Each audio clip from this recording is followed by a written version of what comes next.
Hello students, welcome to your mathematics classes. अब हम start कर रहे हैं हमारा next question number 9। Question number 9 क्या है? A wooden article is made up by scooping out a hemisphere from each end of a solid cylinder. एक solid cylinder है, वुडन सॉलिड सिलेंडर दिया हुआ है हमें, और दोनों एंड से, सिलेंडर के दोनों एंड से एक हमने स्कूप बना दिया है दोनों एंड पे। किस शेप में? हेमिस्फेरिकल शेप में, मतलब हेमिस्फेरिकल डिप्रेशन टॉप में भी है और बॉटम में भी है। एज शोन इन फिगर हमें गिवन है, if the height of the cylinder is 10 centimetre. Cylinder की हाइट कितनी गिवन है हमें? सिलेंडर की हाइट गिवन है 10 सेंटीमीटर, और रेडियस दिया हुआ है and it's base is of radius 3.5 centimetre. Radius भी गिवन है, तो बेस रेडियस मतलब सिलेंडर का जो रेडियस है वो कितना है? 3.5 centimetre. Find the total surface area of article. हमें पूरा जो आर्टिकल अब बचा है उसका हमें total surface area find out करना है। तो हम सबसे पहले देखेंगे हमारे पास में क्या क्या पैरामीटर्स है। सबसे पहले हमको एरिया निकालने के लिए हाइट जो पैरामीटर इसके अंदर होता है, किसके अंदर? सिलेंडर के अंदर, वो हाइट और रेडियस गिवन है। ठीक है, अब हम बात करते हैं स्फेयर की। तो स्फेयर का एक ही पैरामीटर होता है, रेडियस, और वो भी हमें गिवन है। क्यों? क्योंकि जो सिलेंडर है उसी के अंदर से हमें टॉप और बॉटम और टॉप पे स्कूपिंग करके, जैसे आइसक्रीम निकालते हैं वैसे स्कूपिंग करके क्या किया हमने? हेमिस्फीयर डिप्रेशन बनाया है उस वुडन आर्टिकल में। इस आर्टिकल का हमें सरफेस एरिया निकालना है। स्फेयर का भी रेडियस सेम रहेगा जो हमारा सिलेंडर का रेडियस है। ठीक है, तो अब अगर हम देखें कि इसका सरफेस एरिया हम कैसे लॉजिकली, इसकी पहले तो इक्वेशन लिख सकते हैं। ठीक है, तो इक्वेशन लिखने के लिए हमको देखना पड़ेगा, पहले ये वुडन आर्टिकल था सिर्फ एक सिलेंड्रिकल शेप में। ठीक है, तो इसका टॉप भी था और बॉटम भी था। टॉप और बॉटम दोनों ही जगह क्या कर दिया? हेमिस्फेरिकल डिप्रेशन हमने बना दिया। तो जैसे ही हेमिस्फेरिकल डिप्रेशन टॉप और बॉटम में बन गया, और वो दोनों तो आइडेंटिकल डिप्रेशन है, तो हेमिस्फेरिकल डिप्रेशन जब टॉप और बॉटम में बना, तब जो सिलेंडर है उसका टॉप और बेस जो सर्कुलर होता है वो गायब हो गया। तो जब हम एरिया लेंगे तो हम क्या लेंगे? सिलेंडर की बात करेंगे और हेमिस्फेयर की बात करेंगे। तो सिलेंडर और हेमिस्फेयर, दो हेमिस्फेयर है और एक सिलेंडर है। ठीक है, तो सिलेंडर में सिर्फ और सिर्फ अब क्या बचा है? टॉप का सर्कुलर शेप नहीं बचा, बॉटम का सर्कुलर शेप नहीं बचा। हमारे पास में क्या अवेलेबल है? सिर्फ curved surface area of cylinder. इस सिलेंडर का सिर्फ कर्व्ड सरफेस एरिया बाकी रह गया। इसका जो बेस जो था, जो सर्कुलर शेप में था, और टॉप जो सर्कुलर शेप में था, वो दोनों हट गए हैं। तो हम जब एरिया लिखेंगे तो सिलेंडर के रेस्पेक्ट में सिर्फ कर्व्ड सरफेस एरिया आएगा। अब रही बात हेमिस्फीयर की, तो अब जब हम आर्टिकल को ऊपर से देख रहे हैं, अब अगर हम आर्टिकल को ऊपर से और नीचे से अगर देख रहे हैं ये वुडन आर्टिकल को, तो हमें क्या दिख रहा है? वो जो सर्कुलर शेप होता था सिलेंडर का, उसकी बजाय क्या बन गया? एक हेमिस्फेरिकल डिप्रेशन बन गया। नीचे भी एक हेमिस्फेरिकल डिप्रेशन है, ऊपर भी एक हेमिस्फेरिकल डिप्रेशन है। तो क्योंकि हेमिस्फेरिकल डिप्रेशन अब बन गया है, तो अगर अब हम कैलकुलेट करें एरिया, जैसे हमने पिछले क्वेश्चंस में भी किया है, कि किस अब आर्टिकल जो बचा है हमारा इस डिफॉर्मेशन के बाद में, तो इस आर्टिकल में किस पोर्शन को हम कलर कर सकते हैं या टच कर सकते हैं। तो अगर हम देखें circular circular shape curved surface area of cylinder होगा, उसको हम टच कर सकते हैं। बेस और टॉप को टच नहीं कर सकते। क्यों? क्योंकि वहां पे हेमिस्फीयर आ गया। तो उसकी जगह क्या है? हेमिस्फीयर, ऊपर भी और नीचे भी। तो हम टॉप पे भी और बॉटम पे भी कलर कर सकते हैं या टच कर सकते हैं। किसको? हेमिस्फीयर को, सर्कल को नहीं। ठीक है, तो हमारा यहाँ पे क्या आर्टिकल बनेगा?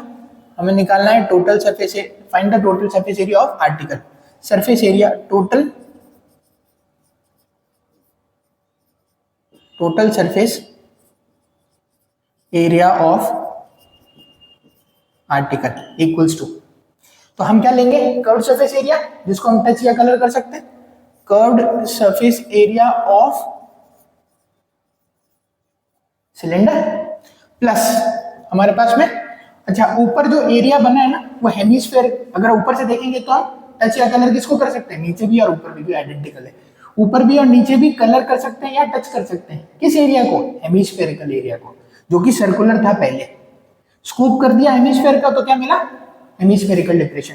तो क्योंकि हेमिस्फेरिकल डिप्रेशन मिला, तो हम क्या किसको टच कर सकते हैं, कलर कर सकते हैं? केवल हेमिस्फीयर को, और दोनों हेमिस्फीयर आइडेंटिकल है। और अच्छा, जब हम बात करेंगे हेमिस्फीयर की, तो हेमिस्फीयर का टोटल सरफेस एरिया लें या कर्व सरफेस एरिया लें, ये हमारे कंफ्यूजन हो सकता है। तो हम उस टाइम पे ये सोचेंगे कि ये जो हेमिस्फेरिकल डिप्रेशन बना है, क्या इसका बेस है ना टॉप पे भी और बॉटम पे भी? क्या इसका बेस है? इसका बेस होता तो ये हेमिस्फेरिकल डिप्रेशन दिखता ही नहीं। तो इसका ये जो बेस है वो काउंट नहीं होगा, ना टॉप में ना बॉटम में। उसी वो जो बेस था उसी की जगह तो ये curve surface area of hemisphere ने ले लिए। तो हम क्या करेंगे, सिर्फ curve surface area of 2 hemisphere लिखेंगे। तो 2 से मल्टीप्लाई कर देंगे किसको? Curve surface area of hemisphere. Curve surface area of hemisphere. हम सिर्फ इसी को कलर या कलर कर सकते हैं, टच कर सकते हैं। ठीक है, इसका बेस काउंट नहीं होगा। क्यों? क्योंकि बेस की जगह तो हमको सिलेंडर का बेस और हेमिस्फीयर बेस एक ही है, वो तो हट चुका है, तभी हेमिस्फीयर का डिप्रेशन आया है। ठीक है, curve surface area of cylinder यहाँ पे क्योंकि आइडेंटिकल थे तो मैंने 2 से मल्टीप्लाई कर दिया। एक का कर्व सरफेस एरिया 2 से मल्टीप्लाई कर दिया, दोनों का आ जाएगा। Curve surface area of cylinder is 2 pi R H. ये आर की बात करें तो ये सिलेंडर की बात हो रही है, ठीक है। और यहां बात करें हाइट, ये भी सिलेंडर की बात हो रही है। हाइट किसकी? सिलेंडर की। Plus 2 times of curve surface area of hemisphere. Total surface area is 3 pi R square. Curve surface area is 2 pi R square. R is radius of hemisphere. अच्छा, अब अगर हम यहां देखें तो हेमिस्फीयर का और सिलेंडर का जो रेडियस है वो सेम है, क्योंकि उसी के टॉप और बॉटम पे हमने हेमिस्फीयर बनाया है। तो radius of hemisphere and radius of cylinder are same, तो हम आर कंसीडर करेंगे। तो अगर अब हम लिखते हैं तो 2 pi R H plus 4 pi R square. 2 से मल्टीप्लाई हो गया ये bracket, 2 into 2 4 pi R square. अब आर को आर ही रखा मैंने, एच सिर्फ और सिर्फ सिलेंडर का है, ठीक है। तो ये सिलेंडर की वैल्यू हो जाएगी। दोनों में से क्या कॉमन आ रहा है?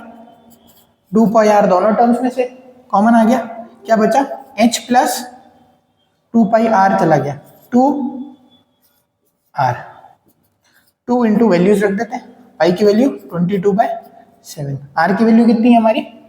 3.5 प्लस एच की वैल्यू मतलब height of cylinder 10 plus 2 times of R. Radius कितना है? 3.5। कैलकुलेट कर लेते हैं। अब डेसिमल अगर यहाँ से हटाए 3.5 में से तो यहाँ 10 आएगा, ठीक है।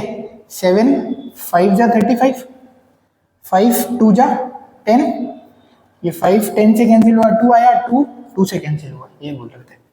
5 2 जा 10 और ये कैंसिल हो गए पूरे आपस में। तो क्या बचा? 22 into 10 plus 2 times of 3.5, 10 plus 2 times of 3.5 कितना आ गया? 3.5 into 2 is 7, 7 plus 10 is 17, so 22 into 17 will be our surface area. 17 में 34 का 4 हाथ में 3, 374 सब हमें किस में गिवन है? सेंटीमीटर में। तो हम किस में आंसर आएगा? सेंटीमीटर स्क्वायर में हमारा। क्यों? क्योंकि एरिया पूछा गया था। ये हमारा आंसर है। ओके।